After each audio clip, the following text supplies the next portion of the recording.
Hello, and welcome to FQ_YY2's Hill Day at dusk and dawn. Today we are covering child trafficking, a kidnapping in Hinsdale, but most importantly, tidal power. Tidal power is a form of hydropower that converts the energy of tides into useful forms of power, for example, electricity. And now, here's Christi with the history of tidal power live at Graw Mill. Yes, hello Sophie. I'm here at Graw Mill where you can see a water wheel. Tidal power has been used as an alternative energy source as far back as medieval times and possibly even ancient Rome. In the earliest models, such as this one, incoming water was contained in large storage ponds. As the tide comes in, it turns the water wheel to produce mill grain.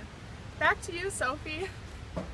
Thanks, Christi. And now to Marlin and Crush in the middle of the Pacific Ocean where tidal power is occurring. Ooh! Ah! So much tidal energy all around us! Ooh! Ah! Hey little dude, want to learn about the pros and cons of tidal energy? Yeah, I would love to! One advantage is that tidal power provides consistent energy because tides move constantly throughout the day.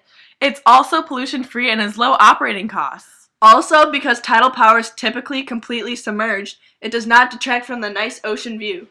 It's also efficient! Tidal power converts 80% of kinetic energy into electricity as opposed to other energy sources such as coal and oil, which only convert 30%. There are many locations around the world where tidal power can be used. It's not all totally red. There are some cons to tidal power. One con is the device could break down at any moment, causing a loss of energy.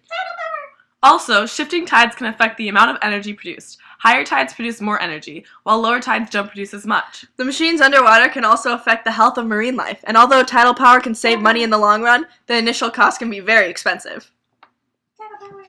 Back to you, Sophie! Thanks, Crush and Marlin. Now here's Christi with an explanation of how tidal power works.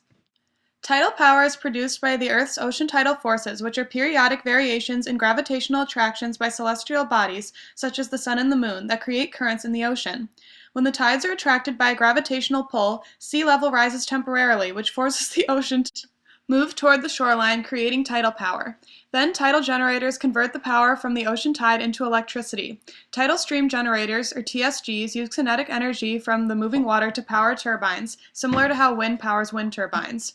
They can be built into existing structures so they will not take up any extra space. Dynamic tidal power uses both potential and kinetic energy in tidal flow. For this type, long dams are built on coasts straight out into the sea or ocean. Then, tidal phase differences flow across the dam, making a significant water level change and creating energy. Thanks for the explanation, Christi. Now here's Annalise with a current case study of tidal power at the Shiwa Tidal Power Plant. Currently, at the Shiwa Tidal Power Plant, a tidal barrage is being used. Tidal barrages use potential energy between high and low tides through strategic placement of man-made dams.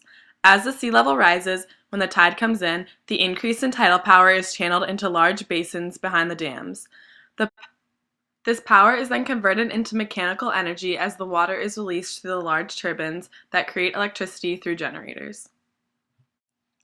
Thanks, Annalise. Well, that's all the time we have today on tidal energy. Now to Alex Davis covering the tragic story on a local Hinsdale girl named Sydney Griffin who was recently kidnapped.